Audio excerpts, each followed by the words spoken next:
membicarakan tentang penguatan institusi Forkopimda. Dan ketua, saya lupa satu, ketua Majelis Rakyat Papua ya. Kita membicarakan tentang penguatan institusi Forkopimda. Ya. Jadi kita sepakat Forkopimda ini harus dikuatkan. Karena itu kita harus perkuat anggotanya. Ada PP 12 memang tentang Forkopimda, tapi di situ memang tidak dirinci, ada anggota bisa ditambahkan sesuai dengan kondisi wilayah masing-masing. Karena itu kita sepakat untuk kita perluas keanggotaan Forkopimda sebagai wadah berhimpunnya pimpinan-pimpinan daerah untuk mengkomunikasikan berbagai hal terkait dengan dinamika sosial, politik, ekonomi, budaya di wilayah Provinsi Papua Barat. Itu strukturnya akan diperluas. Kemudian juga kita akan atur agendakan bagaimana mekanisme kerjanya, ya, kapan kita rapat, ya, dan seterusnya itu diberikan tanggung jawab kepada PJ Sekda sebagai sekretaris Forkopimda untuk menyelesaikan itu dalam waktu yang relatif singkat untuk kemudian menjadi acuan bagi kita. Yang kedua, kita juga melakukan evaluasi terhadap pemilihan umum yang dilaksanakan di wilayah Provinsi Papua Barat Daya.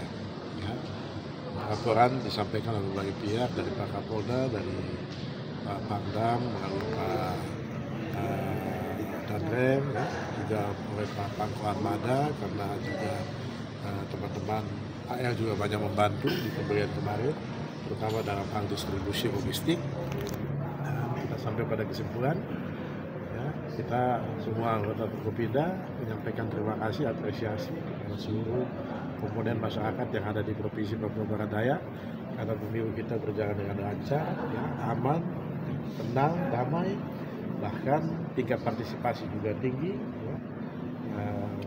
Untuk pilpres itu 81% atas, tapi untuk pileg itu sampai 86%. Ya, jadi itu cukup tinggi.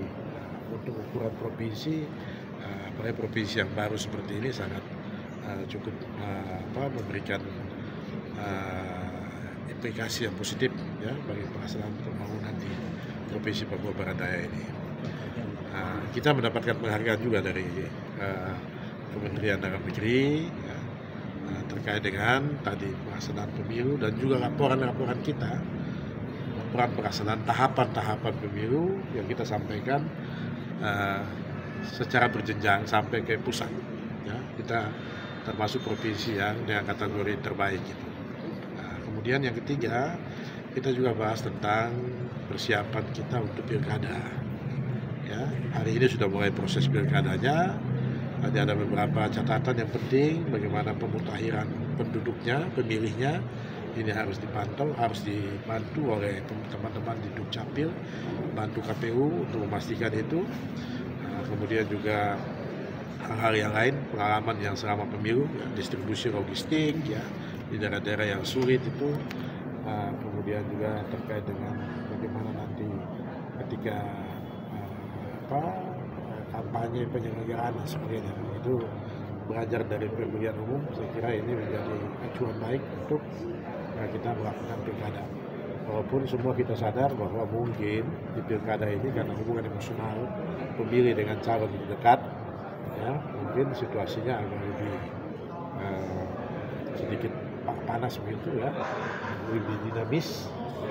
Tapi berkat kesigapan semua pihak, ya, terutama teman-teman keamanan dan juga pimpinan-pimpinan parpol, ya, kemudian juga tim-tim sukses segala macam, mudah-mudahan kita harapkan kerjasama untuk tetap menjaga situasi kondisi di Provinsi Papua Barat Daya untuk tetap kondusif selama proses pilkada.